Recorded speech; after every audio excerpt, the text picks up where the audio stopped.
제4장 치열한 삶의 현장. 9월과 10월의 2달 동안 패스트는 오랑시 전체를 자기 발밑에 꿇어앉혔다. 안개와 더위와 비가 연달아서 하늘을 가득 채웠고 찌르레기와 티티새의 무리가 남쪽에서 찾아와 조용히 하늘 높이 지나갔으며 새들은 도시 변두리만 빙빙 돌며 날고 있었다. 모든 시민들은 고통이 언제 끝날 줄 모른 채 하루하루 근근히 삶을 이어가고 있었다. 그때 리웨와 동료들은 지쳐 있었다. 더 이상 일을 감당할 수 없을 정도로 힘들게 고생해 온 것이다. 리웨는 자기 자신이나 친구들의 행동에서 이상야릇한 무관심이 계속 커져가고 있다는 사실을 눈치챘다.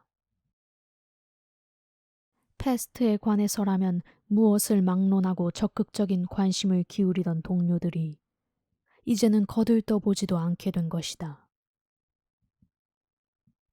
밤낮으로 일에 열중해 있던 그들은 더 이상 신문도 읽지 않고 라디오도 듣지 않았다. 단지 각자 맡은 일만 해나갔을 뿐 다른 사람한테는 주의를 기울이지 않았다. 혹시 누가 어떤 사실을 알려주었을 때에도 그 자리에서는 관심을 보이는 척하다가 넋을 잃고 멍하니 있을 뿐이었다. 그랑은 여전히 통계 업무를 맡고 있었으나 전반적인 결과에 대해서는 아는 바가 없었다. 쉽게 피로를 느끼지 않는 타루나 랑베르, 리웨와는 반대로 그랑은 건강이 좋지 않았다. 그럼에도 불구하고 그랑은 시청 일과 보건대 일, 작가가 되기 위해 글을 쓰는 일까지 함께 해나가고 있었다. 패스트가 멎으면 일주일 정도는 휴가를 얻을 수 있겠지. 그때가 되면 본격적으로 글에 매달려 봐야지. 그랑은 지치고 힘들 때마다 이런 생각을 했다. 이 작은 희망이 그를 지탱해주고 있었던 것이다. 그런데도 때때로 감상적인 기분에 사로잡힐 때면 그는 리웨에게 자네 이야기를 했다.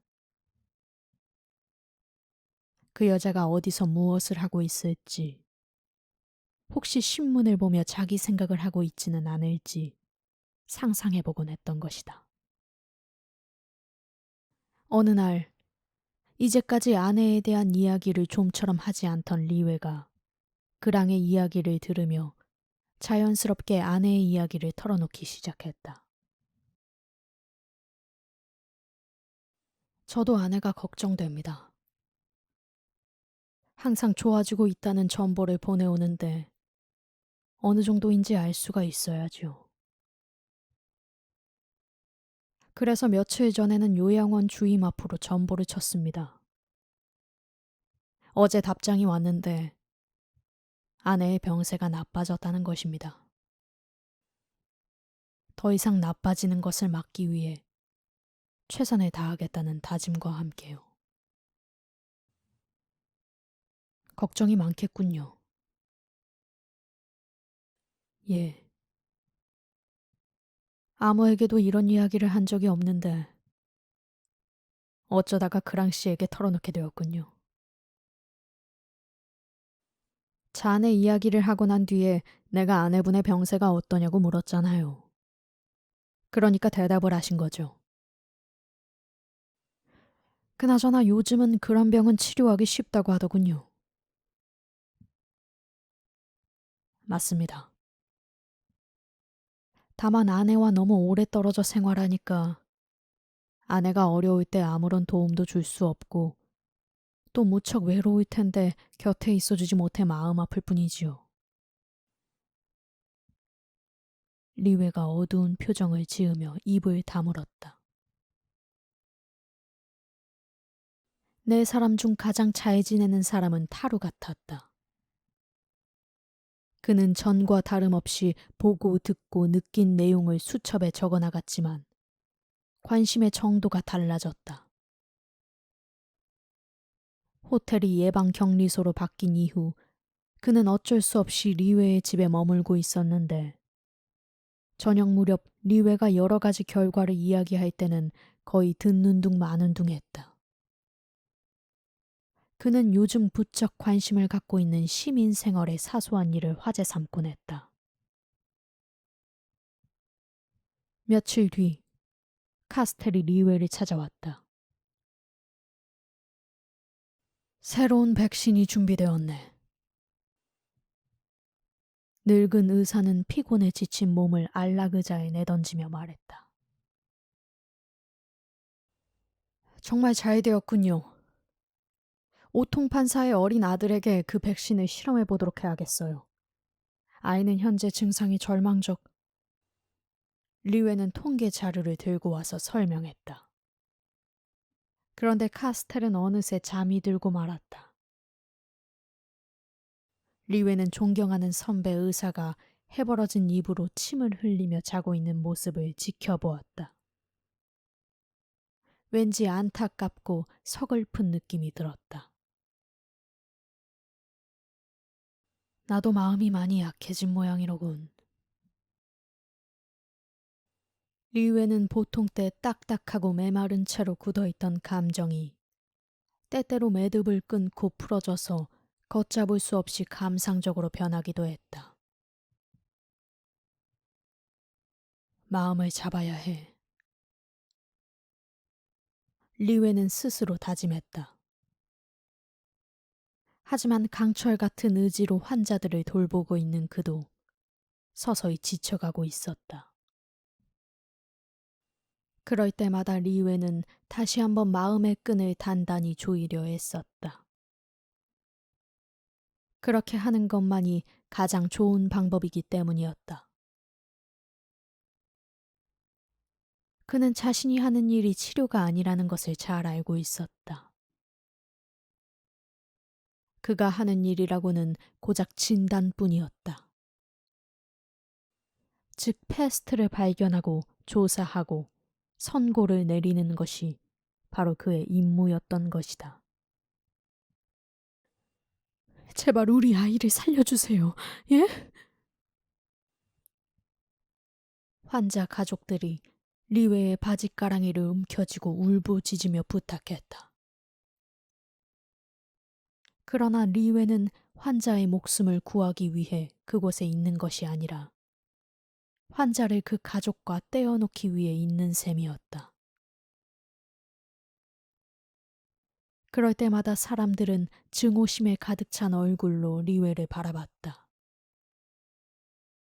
어떤 때는 누군가가 이런 말도 했다. 당신에게는 인정이라는 것이 있기는 합니까? 물론 리웨에게도 인정은 있었다. 그렇기 때문에 살기 위해 태어난 인간들이 죽어나가는 장면을 거의 매일 20시간 이상 참고 지켜보고 있는 것이다. 따지고 보면 그 일을 계속하는 것도 다 인정 때문이었다. 하지만 나는 사람을 살리지 못하는 의사다. 이런 생각이 떠오를 때면 말할 수 없이 괴로웠지만 입을 꾹 다물고 주어진 일을 해나갔다. 힘든 업무가 그에게는 오히려 도움이 되었다. 피로가 느끼지 않았다면 리웨는 좀 더 감상적인 생각을 했을지도 모른다. 가는 곳마다 넘쳐나는 시체 냄새가 그를 괴롭혔을 것이다. 그러나 하루에 4시간밖에 자지 못하고 일에 매달리다 보니 감상적으로 변할 틈이 없었다. 리웨는 있는 그대로 사람들을 보았으며 사무적으로 일을 처리했다. 그에게 선고를 받은 사람들도 그 점을 똑똑히 느낄 수 있었다. 패스트가 발생하기 전까지만 해도 그는 구세주 같은 존재였다.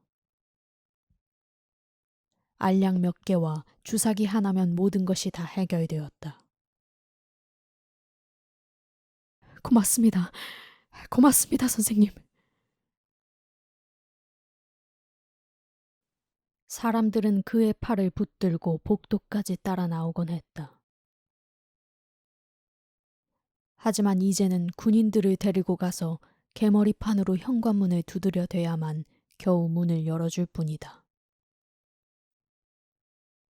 지친 사람들은 자신들에 대해서도 긴장을 놓아버렸다.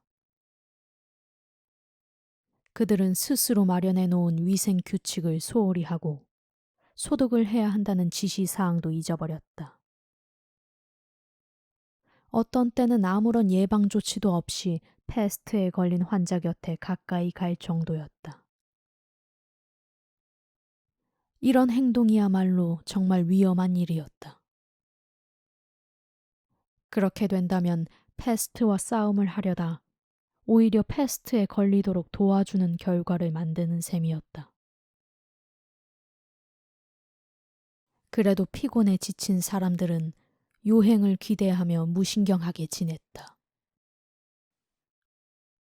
이런 사람들과 달리 만족스럽고 생기가 넘치는 모습을 보이는 사람이 한 명 있었으니 그는 바로 코타르였다. 그는 항상 다른 사람들과 접촉을 하면서도 여전히 거리감을 두고 떨어져 있었는데 타루한테는 자주 찾아가곤 했다. 왜냐하면 타루가 변함없는 태도로 코타르를 상대해주기 때문이었다. 하루는 코타르가 랑베르에게 타루에 대해 이렇게 말했다. 그 사람이라면 이야기 상대가 되지요.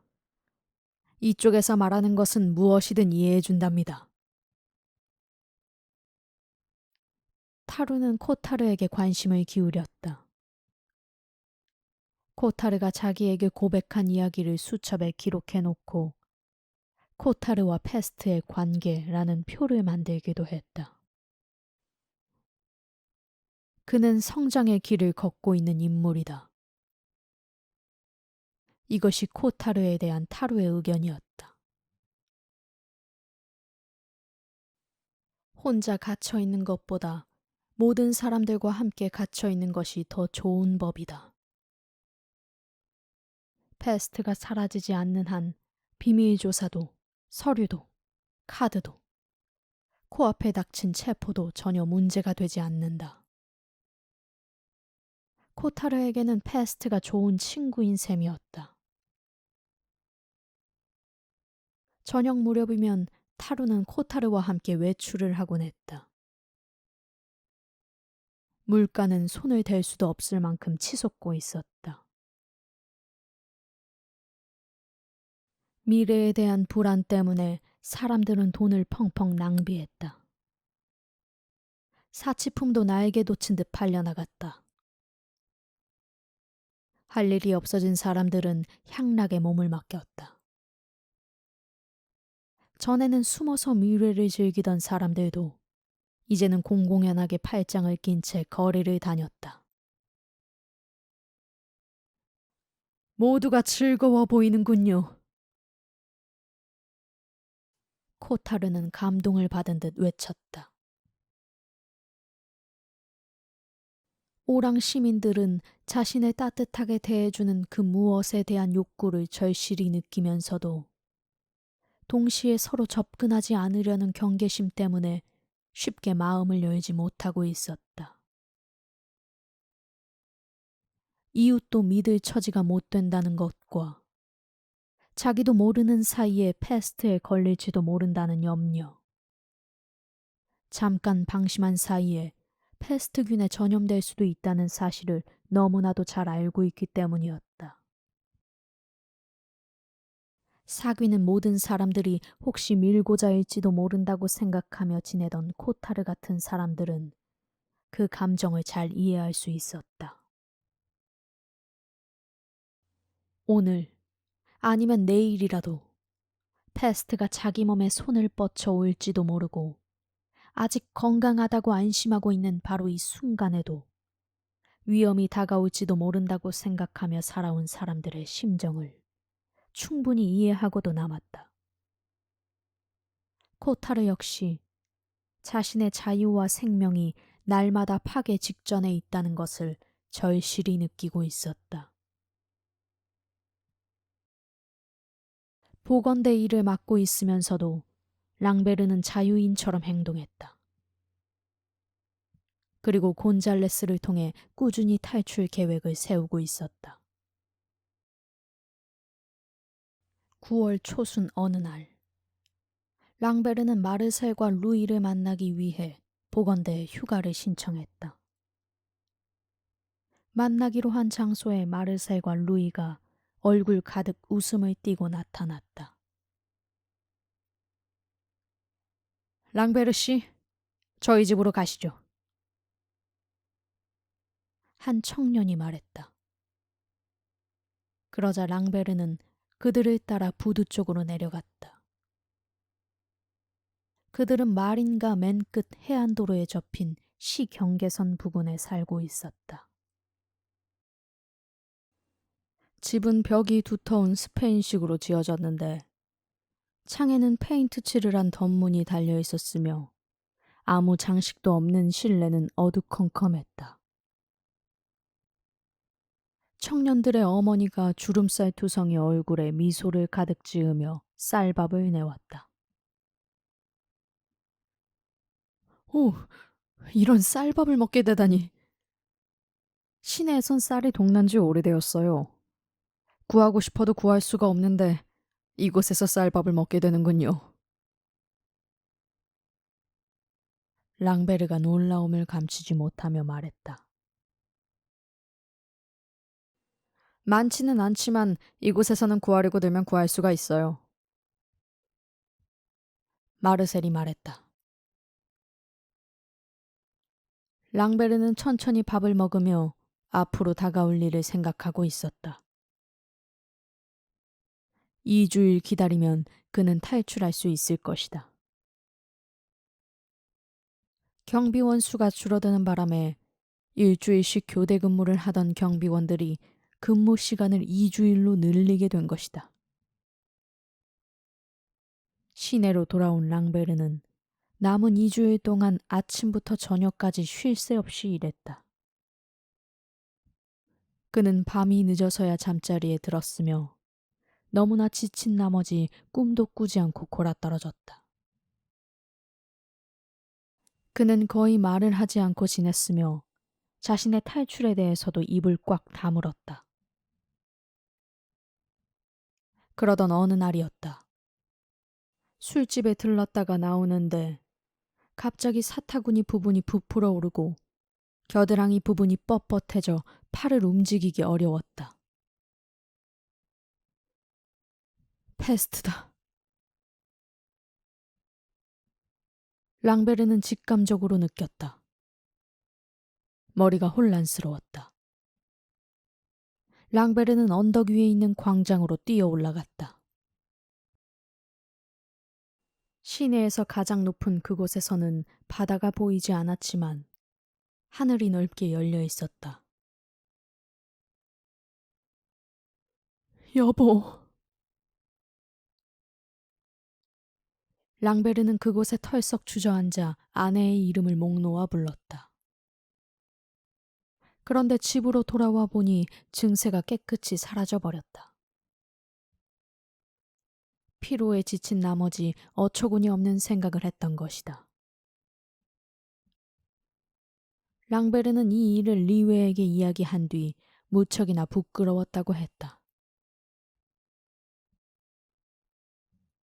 누구나 그런 때가 있는 법이죠. 그런데 오늘 아침에 오통 판사가 당신 이야기를 하더군요. 리웨의 말에 밖으로 나가려던 랑베르는 고개를 돌리고 리웨를 바라보았다. 당신이 밀수업자 패거리들과 어울린다는 소리를 들은 모양입니다. 충고를 좀 해달라고 하면서 밀수꾼들과 자주 만나지 말라고 하더군요. 그게 무슨 뜻이지요? 랑베르가 깜짝 놀라서 물었다. 보는 눈이 많으니 탈출을 서두르라는 뜻이지요. 감사합니다. 그런데 왜 선생님은 내가 떠나는 것을 막지 않나요? 충분히 그렇게 하실 수 있을 것 같은데. 랑베르가 물었다. 하지만 당신은 이미 결정을 내렸습니다. 이곳에서 떠나는 것이 행복을 찾아가는 길이라고 믿고 있지 않습니까? 나로서는 도무지 판단할 수 없으니까요. 그런데 왜 제게 빨리 서두르라고 하셨나요? 그건 당신을 위해 무엇이라도 해주고 싶었기 때문이지요.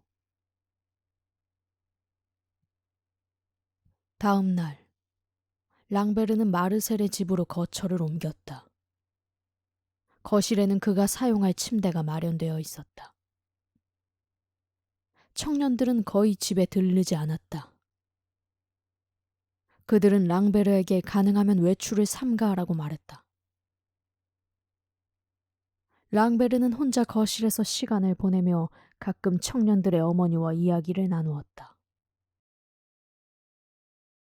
바짝 마른 체구에 검은 옷을 걸치고 주름투성이의 갈색 얼굴에 하얀 머리카락을 지닌 노인은 별로 말이 없었으나 랑베르의 얼굴을 바라볼 때면 눈가에 미소를 가득 머금곤 했다.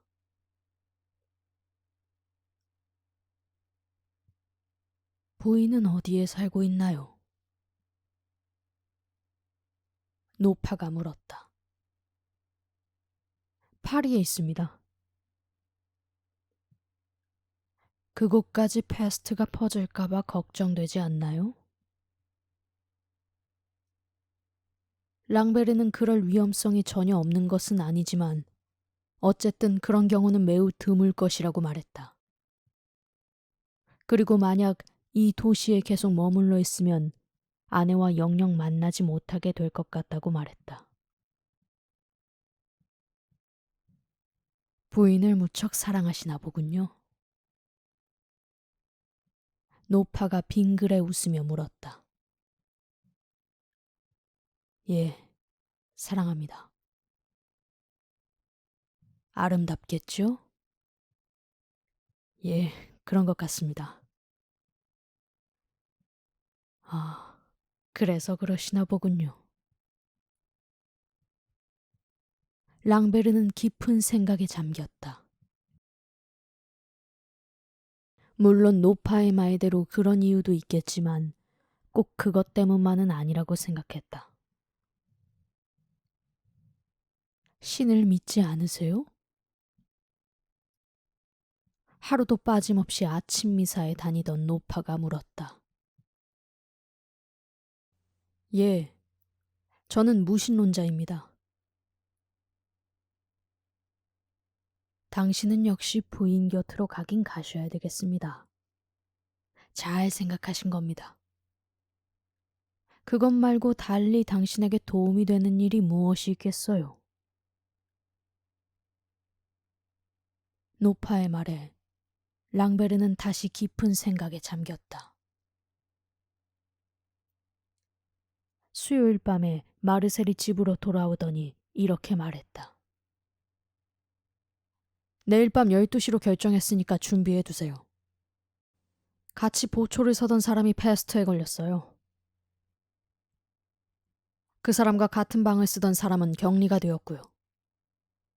그래서 3일 동안 루이와 내가 보초를 서게 될 거예요. 그때 빠져나가도록 하세요. 랑베르는 남은 일을 마무리해야겠다고 생각했다. 드디어 내일이면 이 도시를 떠나게 되는 것이다. 감사합니다. 랑베르는 노파에게 인사를 했다. 기쁘시겠군요. 예. 랑베르가 고개를 끄덕였다. 이튿날은 비가 올 듯 하늘이 잔뜩 흐렸다. 습기가 많아 날씨는 숨이 막힐 듯 무더웠다. 그런데도 노파는 여전히 태평스러웠다. 랑베르는 흘러내리는 땀 때문에 윗옷을 벗은 채 방 안을 빙빙 맴돌고 있었다. 그러다가 오후 4시경이 되자 갑자기 옷을 입더니 어디를 좀 다녀오겠다고 말했다. 잊지 마세요. 오늘 밤 자정이에요. 마르셀이 말했다. 랑베르는 리웨가 일을 하고 있는 병원으로 갔다. 병원 앞 초소는 여느 때와 다름없이 사람들로 붐비고 있었다. 랑베르가 통행증을 보여주자 경찰관이 타루의 사무실을 알려주었다. 랑베르는 사무실에서 나오는 파눌루 신부와 마주쳤다. 양 냄새와 눅눅한 담요 냄새가 밴 작고 초라한 방에서 타루는 땀을 닦고 있다가 들어오는 랑베르를 보며 말했다. 아직 안 떠났군요. 예, 리웨 선생에게 할 말이 있어서요. 그분은 병실에 계십니다. 그러나 어지간하면 가지 않는 게 좋겠군요. 왜 그러시죠? 그분은 지금 너무 지쳐 있거든요. 그래서 힘 닿는 데까지는 나 혼자서 모든 일을 처리하고 가능하면 그분에게는 안 맡기려고 해요. 랑베르는 타루의 얼굴을 바라보았다. 그의 얼굴은 피로 때문에 수척해 보였다. 그때 노크 소리가 나더니 마스크를 쓴 간호사 한 명이 들어왔다. 그녀는 타루의 책상 위에 한 뭉치의 카드를 내려놓으며 말했다. 6명입니다. 카드를 집어든 타루가 랑베르를 향해 그것을 부채처럼 쫙 펴보이며 말했다. 카드 같죠? 하지만 지난밤 사이에 생긴 사망자 명단이랍니다. 그런데 언제 떠나십니까? 오늘 밤 12시입니다. 잘된 일이로군요. 몸 조심하시기 바랍니다. 진정으로 하시는 말씀입니까? 랑베르가 묻자 타루가 어깨를 으쓱해 보이며 대답했다. 이 나이쯤 되면 거짓말이 나오지 않습니다. 거짓말이란 정말 피곤한 거니까요. 랑베르는 빙긋 미소를 지으며 리웨를 만나고 싶다고 말했다. 타루는 그를 수술실로 안내해 주었다. 그들은 초록색 페인트가 칠해진 좁은 복도를 따라 걸었다. 그 끝에는 이중 유리문이 있었다. 그 문을 열기 전에 타루는 사방을 미닫이로 차단한 좁은 방으로 랑베르를 들여보냈다. 들어가시죠. 타루가 말했다. 타루는 그 안에서 가제 마스크 2개를 꺼내더니 하나를 랑베르에게 주었다. 이게 무슨 소용이 있겠어요? 랑베르가 물었다. 옳은 말입니다. 그러나 마스크를 하고 있으면 다른 사람들이 다소 안심을 하니까요. 랑베르는 마스크를 했다. 둘은 이중 유리문을 밀고 안으로 들어갔다. 그곳은 아주 넓은 병실이었다. 계절을 모르는 듯 창문은 굳게 닫혀 있었으며 2줄로 늘어선 회색 침대 꼭대기에 달려있는 환풍기들이 요란한 소리를 내며 후텁지근한 공기를 휘젓고 있었다. 그런 가운데 환자들의 신음소리가 들려왔다. 랑베르는 방 안을 둘러보았다. 방 안은 숨막힐 듯 더웠고 철창을 통해 들어오는 햇빛 속에서 흰옷을 걸친 남자들이 움직이고 있었으나 누가 리웨인지 금방 알아볼 수가 없었다. 랑베르는 한참 만에야 리웨를 찾을 수 있었다. 그는 수술을 하고 있었다. 간호사 2명이 침대의 양쪽에서 환자의 다리를 잡고 있었다. 이윽고 수술을 끝낸 듯 그는 몸을 돌려 조수가 내민 쟁반 위에 수술 도구를 떨어뜨리고는 한동안 우두커니 서서 붕대를 감고 있는 조수를 바라보았다. 그러더니 옆으로 다가오는 타루를 보며 물었다. 무슨 일이라도 있나요? 아니요. 랑베르 씨가 맡고 있던 예방격리소 관리를 파눌루 신부가 맡기로 했어요. 그동안 랑베르 씨가 일을 썩 잘해주었습니다. 이제 남은 일은 랑베르 씨가 빠진 제3 검색반을 다시 정비하는 일입니다. 그리고 카스테 선생님이 드디어 첫 제품을 만들어냈어요. 한번 실험을 해보자더군요. 그거 잘된 일이로군요. 그리고 랑베르 씨가 왔습니다. 리웨는 마스크 너머로 랑베르를 바라보더니 눈살을 잔뜩 찌푸리며 말했다. 이런 곳에 뭐하러 왔습니까? 이미 다른 곳으로 떠난 줄 알았더니. 오늘 밤에 떠날 예정입니다. 일단 밖에 나가서 이야기를 하도록 하죠. 괜찮으시다면 타로 씨의 사무실에서 기다려 주시겠습니까? 리웨의 말을 듣고 두 사람은 밖으로 나왔다. 얼마 후 그들은 타루가 운전하는 자동차를 타고 있었다.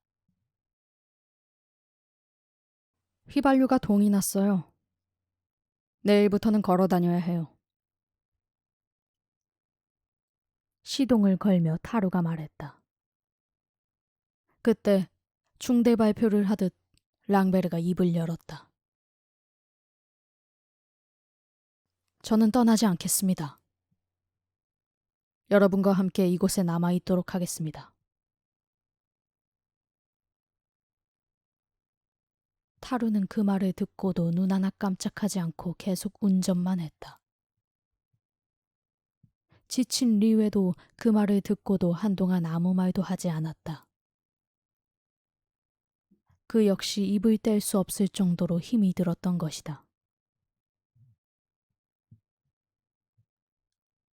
그럼 부인은 어떡하고요?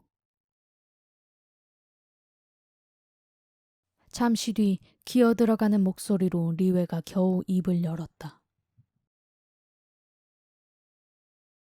이대로 돌아간다면 후회하게 될 것 같습니다. 그러면 아내를 사랑하는데도 지장이 있을 것 같습니다. 랑베르가 결심을 굳힌 듯 말했다. 그건 어리석은 짓이에요. 행복을 찾아가는 것은 잘못이 아닙니다. 하지만 저 혼자만 행복해진다는 건 옳지 않은 일인 것 같아요. 그동안 저는 이 도시와는 아무런 상관도 없다고 생각하고 살아왔어요. 그런데 모든 일을 다 겪고 나니 이제는 저 자신이 싫든 좋든 간에 이 도시 사람이 되어버렸다는 것을 깨달았어요. 이 사건은 우리 모두와 관련된 것이니까요.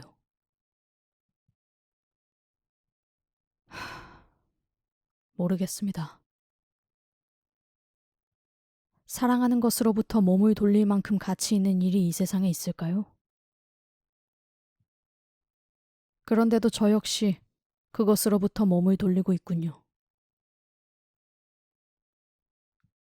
당신의 선택이 현명한 것인지 아닌지 모르겠지만 어쨌든 이곳에 남기를 원하신다면 그렇게 하도록 하시죠.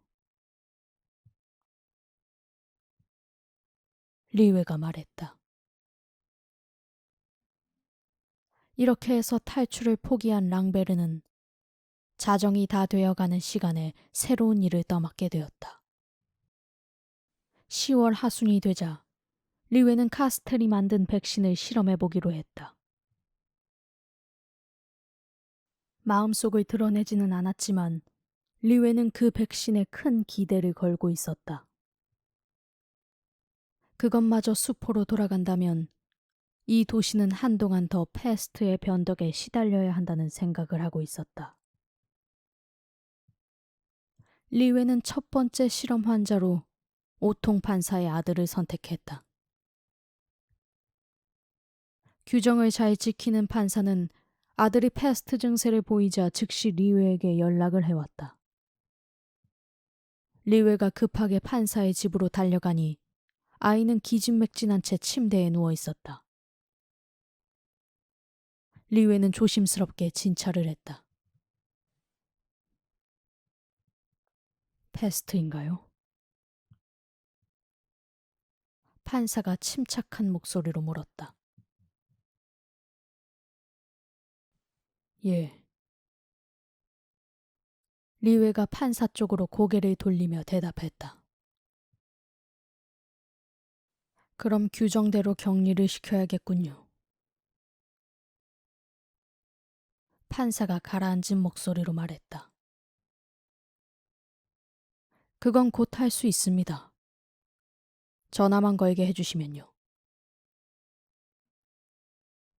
리웨는 손수건으로 입을 막고 놀란 눈을 동그랗게 뜬 채 서 있는 부인과 눈을 마주치지 않으려고 애쓰며 말했다. 드릴 말씀이 없군요, 부인. 그렇지만 부인께서도 준비를 하셔야 합니다. 필요한 사항은 모두 알고 계시죠? 예, 알고 있습니다. 한동안 말없이 바닥만 쳐다보고 있던 부인이 힘없이 고개를 끄덕였다. 뭐 더 도와드릴 일이 없습니까? 헤어지기 전에 리웨는 부인을 보며 물었다. 부인은 넉나간 얼굴로 멍하니 리웨의 얼굴을 바라볼 뿐이었다. 그러자 판사가 앞으로 나서며 말했다. 없습니다. 이 아이를 꼭 살려주십시오. 리웨는 안타까운 마음으로 생리별을 겪는 가족들을 지켜보았다. 오통 부인과 어린 딸은 랑베르가 관리하고 있는 호텔 격리소에 들어갔으나 판사는 시립 운동장에 마련된 천막으로 갈 수밖에 없었다. 딱한 마음에 리웨가 판사에게 양해를 구하려 하자 판사는 규칙이란 누구에게나 동일하게 적용되는 것이라면서 그것을 지키는 것이 옳은 일이라고 말했다. 판사의 아들은 임시병원으로 옮겨졌다. 리웨는 병의 경과를 지켜보았다. 20시간 정도가 지나자 더 이상 희망을 가질 수 없게 되었다. 눈에 띄지 않는 작은 가래톳들이 가냘픈 팔다리 마디마디에 퍼져 아이를 괴롭히고 있었다. 이미 승산이 없는 싸움이었다. 리웨는 카스텔이 만든 백신을 아이에게 주사하기로 했다. 그날 저녁 동료들이 지켜보는 가운데 리웨는 아이에게 백신을 놓았다. 하지만 아이에게서는 아무런 반응도 일어나지 않았다. 다음 날 새벽, 사람들은 실험 결과를 살펴보기 위해 아이의 곁으로 모여들었다. 마비 상태에서 겨우 깨어난 아이는 담요 안에서 마치 경련이라도 일어난 듯 엎치락뒤치락하고 있었다. 리웨와 카스텔, 그리고 타루는 아이의 증상을 관찰하기 위해 새벽 4시부터 침대 곁에 붙어 있었다. 몸집이 큰 타루가 구부정하게 등을 구부린 채 아이를 내려다보고 있었다. 햇살이 서서히 낡은 교실 안으로 퍼져 들어오자 다른 사람들도 하나둘씩 병실 안으로 모여들기 시작했다. 제일 먼저 도착한 파눌로 신부가 벽에 등을 기대고 서 있었다. 피로가 쌓인 신부의 얼굴에는 괴로운 표정이 역력히 드러나 있었다. 그 다음으로 그랑이 헐레벌떡 달려들어왔다. 늦어서 죄송합니다. 7시밖에 안 되었는데도 그는 먼저 온 사람들에게 사과를 했다. 그러면서 자기가 오래 머물 수 없을 것 같다며 간밤에 무슨 차도라도 있었으냐고 물었다. 리웨는 말없이 침대에 누운 아이를 가리켰다. 얼굴을 찌푸린 아이는 두 눈을 꼭 감은 채 이를 악물고 있었다. 드디어 날이 환하게 밝아올 무렵 랑베르가 도착했다. 그는 옆 침대 발치에 등을 기댄 채 담배를 꺼내다 말고 힐끗 아이를 바라보더니 도로 주머니에 담배를 집어넣었다. 자리에 앉아있던 카스텔이 안경 너머로 리웨를 보았다. 이 아이 아버지는 소식을 들으셨습니까? 그랑이 물었다. 아직 격리 수용소에 계십니다. 리웨는 이렇게 대답을 하면서 신음하고 있는 아이의 침대 머리를 손으로 꽉 움켜쥐고 있었다. 그는 계속 이 어린 환자에게서 눈을 떼지 않았다. 갑자기 아이의 몸이 뻣뻣하게 굳어지기 시작했다. 이를 악문 아이는 허리를 구부리면서 점차 심하게 팔다리를 떨었다. 군용 담요에 쌓여있는 몸에서 땀내가 물씬 풍겨왔다. 이윽고 경련이 멎자 아이는 축 늘어진 몸을 침대 한가운데로 모으며 가쁜 숨을 몰아쉬었다. 타루는 리에와 시선이 마주치자 외면해버렸다. 몇 달 전부터 그들은 패스트로 죽어가는 사람들을 수없이 보아왔다. 하지만 그날 아침처럼 시시각각으로 고통에 몸부림치는 아이를 본 적은 없었다. 이 아이가 무슨 죄가 있단 말인가? 그들은 아무 죄도 없는 어린 아이가 그토록 고통스러워하자 분노를 느꼈다.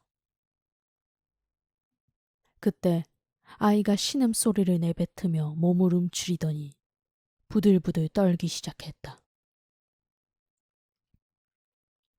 마치 거센 바람에 작은 뼈가 으스러지기라도 하는 듯이 아이는 발작을 해댔다.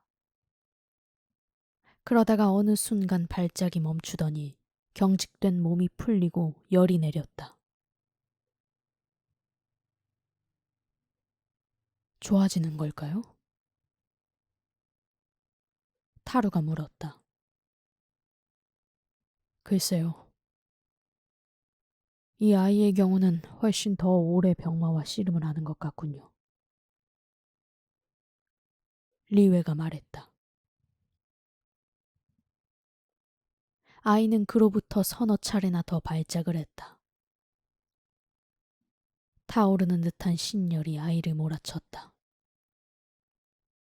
열에 들뜬 아이는 담요를 밀어젖히며 미친 듯 머리를 흔들어댔다. 꼭 감은 두 눈에서 솟아난 눈물방울이 아이의 뺨을 적셨다.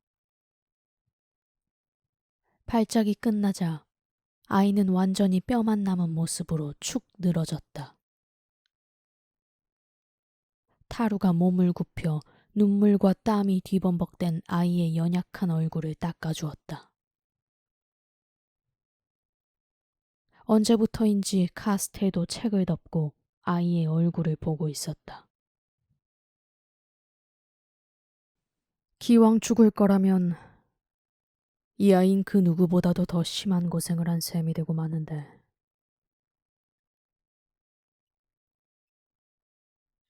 파늘루 신부가 입을 열었다. 그때 리웨가 무슨 말인가 하려는 듯 신부를 바라보았다. 그 바람에 신부가 입을 다물었으나 리웨는 자신을 억제하려고 무척 애를 쓰며 아이에게 눈길을 돌렸다. 병실 안에 누워있는 또 다른 환자들이 신음소리를 내고 있었다. 하지만 방 안에 있는 사람들 누구도 동요하지 않았다. 모두 병을 담담히 받아들이고 있는 것 같았다.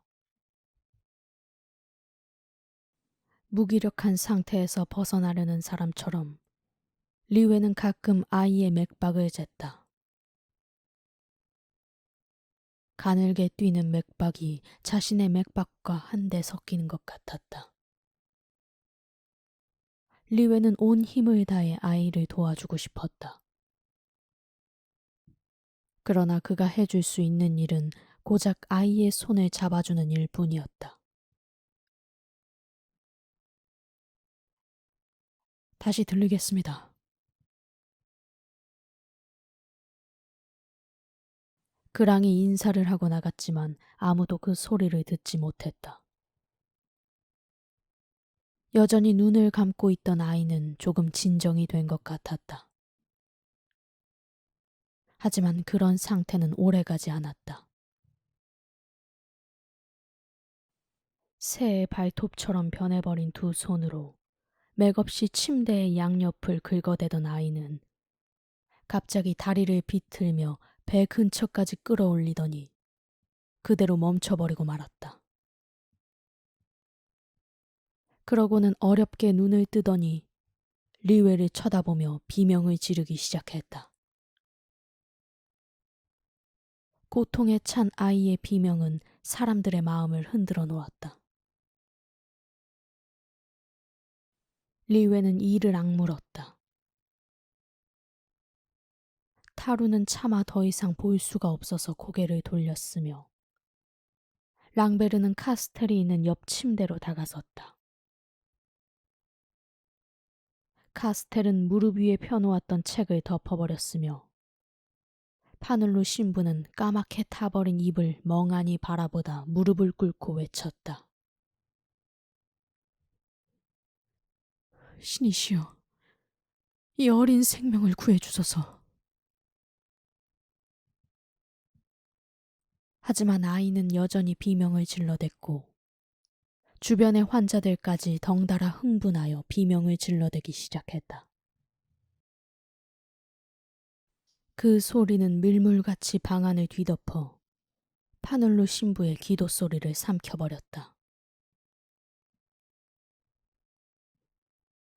난 더 이상 여기 못 있겠어요. 정말 못 듣겠어요. 피로와 혐오에 취한 듯 눈을 감고 있던 리웨가 타루를 보며 말했다. 그 순간 실내가 갑자기 조용해졌다. 리웨는 아이의 숨소리가 약해졌다는 사실을 알았다. 결국 몇 분이 지나지 않아 아이는 죽고 말았다. 그러자 주위의 신음소리들이 다시 살아나기 시작했다. 다 끝났어. 카스텔이 말했다. 리웨는 침대를 내려다보았다. 아이는 흐트러진 담요 틈새에 몸을 웅크리고 입을 벌린 채 죽어 있었다. 두 뺨에는 아직 눈물 자국이 남아 있었다. 파늘루 신부가 침대로 다가가 성호를 그었다. 모든 것을 다시 시작해야 되겠죠? 타루가 묻자 카스텔이 고개를 끄덕였다. 아마도 그럴 겁니다. 오래 지탱하기는 했어요. 그때 리웨는 이미 방을 나가고 없었다. 그는 마치 화가 난 사람처럼 보였다. 저 좀 보세요, 리웨 선생. 리웨가 먼저 밖으로 나오던 신부를 앞질러 걸어가자 신부가 리웨를 불렀다.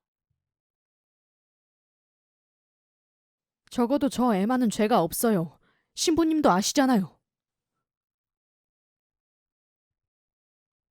고개를 돌린 리웨는 화난 목소리로 이렇게 내뱉고는 운동장 쪽으로 가버렸다. 먼지 투성이에 조그마한 나무들 틈에 벤치가 놓여 있었다. 그곳에 앉은 리웨는 눈으로 흘러드는 땀을 닦으며 안절부절 못하고 있었다. 화가 나서 가슴이 터질 것 같았다. 소리치고 싶은 충동을 억지로 억누르며 심호흡을 했다. 저한테 왜 그렇게 화를 내셨나요? 그 아이의 죽음은 나에게도 몹시 안타까운 일이었습니다. 신부의 목소리가 들렸다. 정말 죄송합니다. 피곤한 나머지 어리석은 짓을 저지르고 말았군요. 너무 언짢게 생각하지 마십시오. 저는 가끔 이 도시에 대해 분노가 치밀어 오른답니다. 뒤를 돌아보며 리웨가 말했다. 능력의 한계를 느낄 땐 화가 날 만도 하지요. 충분히 이해합니다. 하지만 우리는 이해할 수 없는 상황을 받아들이고 사랑해야 할 때도 있습니다. 도저히 그럴 수가 없어요. 천진난만한 어린아이들까지 이렇게 고통을 당하는 세상을 어떻게 사랑하란 말입니까? 리웨가 참을 수 없다는 듯 목소리를 높이자 신부가 당황한 표정을 지었다. 리웨는 벤치 위에 벌렁 드러누우며 조금 더 부드러운 목소리로 말했다. 하지만 이런 문제로 신부님과 언쟁을 하고 싶지는 않군요. 우리는 같이 일하고 있지 않습니까? 우리를 결합시켜주는 그 무엇을 위해서 말입니다. 그건 모독이니 기돈이 하는 것까지도 초월한 것입니다. 우리에게 중요한 것은 그뿐입니다. 예, 맞습니다. 분명 선생님도 인류의 구원을 위해 일하시고 말고요. 신부가 리웨 곁에 앉으며 감동한 듯 말했다. 하지만 리웨는 희미하게 웃으며 대답했다. 인류의 구원이라뇨. 그런 말은 저에게 너무 과분합니다. 저는 그렇게까지 원대한 포부를 가지고 있지 않습니다. 제 관심은 오직 인간의 건강뿐입니다. 무엇보다도 건강이 우선입니다. 파늘루 신부는 무슨 말인가를 더 하려다 말고 입을 다물어 버렸다. 파늘루 신부가 그곳을 떠나려고 일어섰다. 신부님, 다시 한번 사과드립니다. 다시는 그렇게 화내는 일이 없을 겁니다. 리웨가 일어나서 공손히 인사를 했다. 하지만 파늘루 신부는 손을 내밀고 서글프게 말했다. 그렇지만 저는 당신을 설득하지 못했지요. 그게 어떻다는 겁니까? 제가 증오하는 것은 죽음과 불행입니다. 그것은 신부님도 잘 알고 계십니다.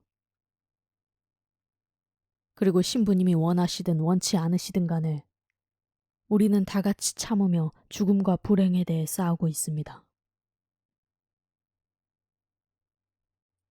리웨는 파눌루 신부의 손을 잡고 있었다. 보시는 바와 같이 신께서도 이제는 우리를 떼어놓지 못할 겁니다. 리웨는 파눌루 신부의 얼굴을 보지 않으려고 애쓰며 이렇게 말하였다.